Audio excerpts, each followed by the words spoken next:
C'est l'histoire de Nasreddin. Nasreddin, enfant. Lui, ce qu'il aimait, c'était aller à l'école. Mais quand je dis aller à l'école, c'est-à-dire le chemin pour aller à l'école. Parce que pendant tout ce temps-là, il regardait les oiseaux, il grimpait dans les arbres, il écoutait la rivière couler, il voyait même les poissons manger. Mais pendant tout ce temps-là, il n'avançait pas. Et il arrivait tout le temps en retard à l'école. Et ce jour-là, lorsqu'il arriva, tout le monde était déjà installé. Alors Nasreddin se glissa doucement derrière ses camarades et alla jusqu'à sa table. Le professeur était déjà en train de donner les consignes.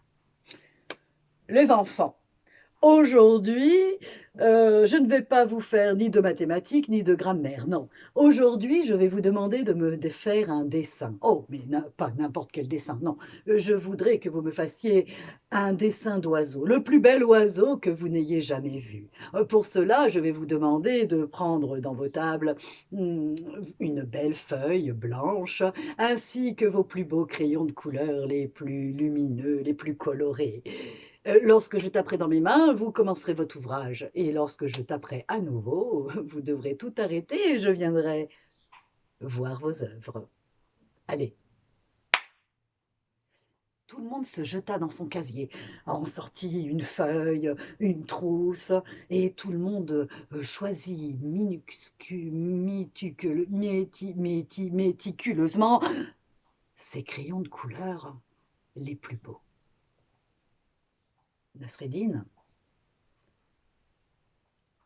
en fouillant dans son casier, ne trouva qu'un bout de feuille à moitié déchiré et un crayon marron.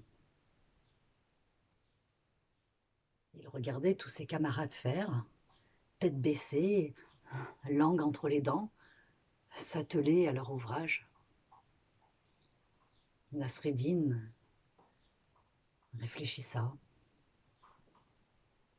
et d'un seul coup, il se jeta sur sa feuille avec son crayon marron et se mit à griffonner, griffonner. Et tout le monde s'arrêta. Le professeur commença à passer dans les allées, derrière les élèves, et à s'exclamer à chaque fois: «Oh, quel bel oiseau bleu, original, très bien! Oh, et toi, celui-là, multicolore, il est formidable! Oh, et toi, avec ses ailes déployées, qu'il est majestueux!» Et le professeur s'approcha de Nasreddin. Et là, il se mit à hurler.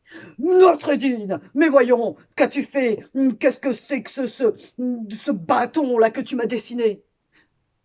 Mais maître, ce n'est pas un bâton, c'est une branche.